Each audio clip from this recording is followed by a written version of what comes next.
Friends, அனைவருக்கும் good morning. மலரக்கா பாருங்கள், கிச்சனுக்குள்ளே வரும்போது எவ்வளோ சந்தோஷமாக வரேன்ட்டு. ஏன் அப்படின்னா, நைட்டே எல்லா வேலையும் முடிச்சு வச்சுருவேன். நைட்டே நம்ம வந்து கிச்சனை க்ளீன் பண்ணி வச்சிட்டோம் அப்படின்னா, சமையல் ரூமில் வரும்போது ரொம்ப சந்தோஷமாக வரலாம். ஏன்னா நம்ம வந்து சமைக்கிற வேலையை மட்டுமே பார்க்கலாம். க்ளீனிங் வந்து இருந்துச்சுன்னு வைங்களேன், டென்ஷன் ஆயிரும். அதனால் நைட்டே நான் 11:30 ஆயிடுச்சு நேற்றுலாம் படுக்க. க்ளீன் பண்ணி வச்சுட்டு தான் நான் படுப்பேன். இப்போலாம் அது ரெகுலர் ஆகிப்போச்சு. காலையில் நம்ம பாட்டுக்கு ஹாயாக எழுந்திரிச்சோமா, என்ன சமைக்கிறோம், என்ன பண்ணுறோம், டக்கு டக்குன்னு வேலையை முடிக்கலாம். அதுக்காக வந்து நைட்டு சுத்தம் பண்ணி வச்சிடுறது. இப்போ வந்து டீ வச்சாச்சு. டீயை வச்சுட்டு அதுக்கப்புறமா எனக்கு ஒரு டீ, எங்கள் பசங்களுக்கு ஒரு டீ, 2 டீ போட வேண்டியிருக்கும் காலையில். 2 டீயும் அடுப்பில் வச்சுட்டு 2 அடுப்பில் வச்சிட்றோமா. அடுத்தது என்ன சமைக்கலான்னு யோசிக்கும்போது பட்டாணி குருமா வைக்கலான்னு யோசனை பண்ணேன். பார்த்தா பட்டாணியை ஊற போட மறந்துட்டேன் நைட்டு. சரி பரவாயில்ல இருக்கட்டும்னு சொல்லிட்டு அதுக்கு ஒரு டிப்ஸ் சொல்கிறேன் மக்களே, நீங்களும் தெரிஞ்சுக்கோங்க. பட்டாணி வந்து நைட்டே ஊற வச்சு சமைக்கணும்னு மறந்துட்டோம் அப்படின்னா, நீங்கள் என்ன பண்ணுறீங்க, சுடுதண்ணி வச்சு பட்டாணியில் ஊற்றிடுங்க. ஒரு 1/4 மணி நேரம் வச்சு மூடி போட்டு வச்சிடணும். தண்ணியை கொதிக்க வச்சு அதில் ஊற்றி மூடி போட்டு வச்சுட்டிங்க அப்படின்னா 1/4 மணி நேரத்தில் பட்டாணி ரெடி. நம்ம டக்குன்னு ஃபஸ்ட்டு அதை ரெடி பண்ணி வச்சுட்டு மற்ற வேலைகளை பார்த்துக்கிட்டே இருந்தோம்னா அதுக்குள்ளே அது வந்து ரெடி ஆயிரும். பட்டாணி நல்லா மலர்ந்துடும். ஏன்னா பழையபடி நம்ம குக்கரில் வந்து வேக வைக்க தான் போகிறோம். அதனால் வந்து மூடி போட்டு தூக்கி ஓரமாக வச்சுருங்க. அதுக்கப்புறமா நம்ம பார்க்குற வேலையை பார்த்துக்கிட்டே இருந்தோம்னா தேவைப்படையெல்லாம் எடுத்தால் கரெக்டாக வந்து பட்டாணி ரெடியாக இருக்கும். அடுத்தது என்ன பண்ணேன் அப்படின்னா, காய் என்ன பொரிக்கலாம், பீட்ரூட் இருந்துச்சு, அதை எடுத்துகிட்டு அதுக்கப்புறம் பாவக்காய் வாங்கி சாப்பிடவே இல்லை. 4 நாள் ஆச்சு பாவக்காயை சாப்பிடுன்னு சொல்லிட்டு. பாவக்காய் இருந்துச்சு. ஆஹா, சூப்பர் ஐடியா. பட்டாணி குருமா வச்சுட்டு அதுக்கப்புறம் பார்த்திங்கன்னா பீட்ரூட் பொரியல், பாவக்காய் வறுவல். அவ்வளோதான், சாப்பாடு ஃபிக்ஸ் ஆயிடுச்சு. நமக்கு எல்லாத்துக்குமே இது ஒரு பிரச்சனை இருக்குது. காலையில் ஆனால் என்ன சமையல்னு சொல்லிட்டு ஒரு வழியாக டீ போட்டுக்கிட்டே யோசனை பண்ணி ஒரு வழியாக முடிவு பண்ணிட்டேன் என்ன சாப்பாடுன்னு சொல்லிட்டு. காலையில் என்ன சாப்பாடுன்னு பார்த்திங்கன்னா தோசை. குருமா வச்சிட்டோம் அப்படின்னா தோசைக்கும் ஆகும். இல்லைன்னா தோசைக்கு சட்னி அரைக்கணும். நம்ம காய் பொரிக்கிறது இத்தனை வேலை இருக்கும்போது சட்னி அரைக்கணும், அது ஒரு எக்ஸ்ட்ரா வேலை. அதுக்காக என்ன பண்ணேன்னா குருமாவை போட்டாச்சு. குருமாவே வச்சு தோசைக்கு, சாதத்துக்கு, எல்லாத்துக்குமே. டீத்தூள் வந்து எனக்கு குடிக்கிற டீத்தூளும் அதே மாதிரி தான் இருக்கும். ஆனால் நல்லா பெரிய டீத்தூளாக இருக்கும். நம்மது வந்து பொடிசாக இருக்கும். அதில் வந்து கருப்பட்டி போட்டு தான் குடிக்கணும். சீனியோ சர்க்கரையோ நாட்டு சர்க்கரையோ எதுவும் குடிக்கக்கூடாது. கருப்பட்டி தான், நல்லா அது நயமான கருப்பட்டியாக இருக்கணும். அது போட்டு தான் அந்த டீ குடிக்கணுன்ட்ருக்காங்க டாக்டரு. அதனால் அதை நாங்கள் வந்து வாங்கிக்கிடுவோம். விலை ஜாஸ்தி தான் இருந்தாலும் உடம்ப பார்க்கணுமே, அதுக்காக வாங்கிடுவோம். ஓகே, இந்த பக்கம் டீ ரெடி ஆயிடுச்சு. இந்த பக்கம் எனக்கும் டீ ரெடி. 2 டீயுமே ரெடி. அடுத்து 2 இறக்கி போட்டோமா. இந்த பாவக்காய், பீட்ரூட் 2யும் இப்போ ரெடி பண்ண போகிறேன். பீட்ரூட்டை நல்லா தொலியை சீச்சிட்டு சீவி வச்சிடலான்னு பார்த்துட்டேன். ரொம்ப நாள் ஆச்சு.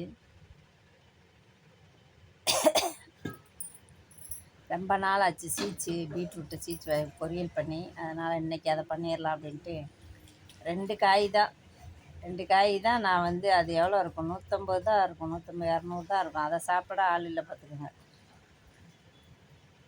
பீட்ரூட் அவ்வளோதான், கொஞ்சம் தான் வச்சேன். பாவக்காய் நானும் மாமா சாப்பிட்டுக்குருவோம், நல்லாயிருக்கும். 2 பேருமே சுகர் இருக்கிறதுனால 2 பேருமே பாவக்காய் சாப்பிடுவோம். தோசை ஒரு பக்கம் ரெடி ஆயிடுச்சு, இன்னொரு பக்கம் குருமா ரெடி ஆயிடுச்சு. அவ்வளோதான். அதுக்குள்ளே நம்ம 2 காயும் பொரிக்கணும். காயை நறுக்கி சீவி ரெடி பண்ணிட்டோம் அப்படின்னா காய் பொரியலும் ரெடி. அதுக்கிடையில் மயனை போய் கூப்பிட்டுட்டே இருக்கணும், எந்திரான்ட்டு. அவனை எழுப்பி ஒரு வழியாக டீயை கொடுத்தோம்னா 7:45 எந்திரிப்பான். அவனுக்கு போய் டீ குடிப்பான். அதுக்குள்ளே எங்கள் பாப்பா ரெடி ஆயிடும்.